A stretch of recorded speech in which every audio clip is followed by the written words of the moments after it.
परमेश्वर के निकट आओ तो वो भी तुम्हारे निकट आएगा।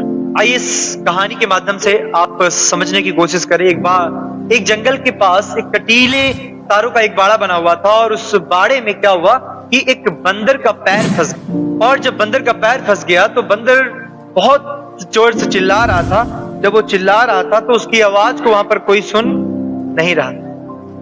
जब उसकी आवाज को कोई सुनने वाला नहीं था तो थोड़ी देर के बाद वहां पर एक दयालु व्यक्ति वहां से गुजरा और जैसे उसने देखा उसको तरस आया और बंदर के पास में गया और उसको छुड़ाने के लिए जैसे उसके पास गया उसने एक हाथ से उस व्यक्ति के ऊपर प्रहार कर दिया और उसको नकोट किया, उसको लहूलुहान कर दिया।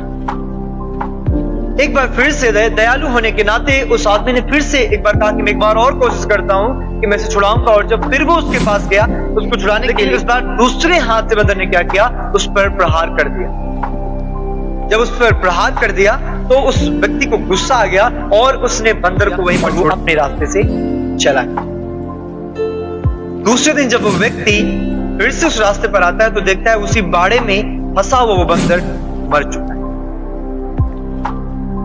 ठीक मेरे प्रियो, बाइबल भी ऐसा ही कहती है। यीशु मसीह हमारे पापों और गुनाहों के लिए इस संसार में आया, उसने प्रचार किया मन फिराओ और अपने पापों से बदल कर पीछे मुड़कर वापस आओ तो तुम जीवन पाओगे। लेकिन आज बहुत लोगों ने यीशु मसीह पर विश्वास नहीं किया। बहुतों ने उसे बुरा कहा, बहुतों ने उसे अपना दुश्मन समझकर उसको नकार दिया। बहुतों ने उसको कहा कि अरे वो तो ऐसा परमेश्वर है, वो ईसाइयों का परमेश्वर है, वो अंग्रेजों का परमेश्वर है, ऐसा कह के उसको इनकार दिया। बाइबल कहती है कि यदि तुम परमेश्वर के निकट आओगे तो परमेश्वर भी तुम्हारे निकट आएगा। तो आज परमेश्वर से दूर न जाकर आज परमेश्वर को खोज कर उसके पास आओ और आप भी उस कटीले तारों के जैसे बेड़ियों में जो फंसे हुए हैं उससे निकालने के लिए यीशु मसीह आया। उस पाप के बेड़ियों से निकालने के लिए यीशु मसीह आया। वो आपको निकालेगा, वो आपको सही करेगा। तो प्रभु पर विश्वास करें, उसको ढूंढें, वो आपको मिलेगा। उसके निकट आए, वो आपके निकट। सो गॉड ब्लेस यू ऑल।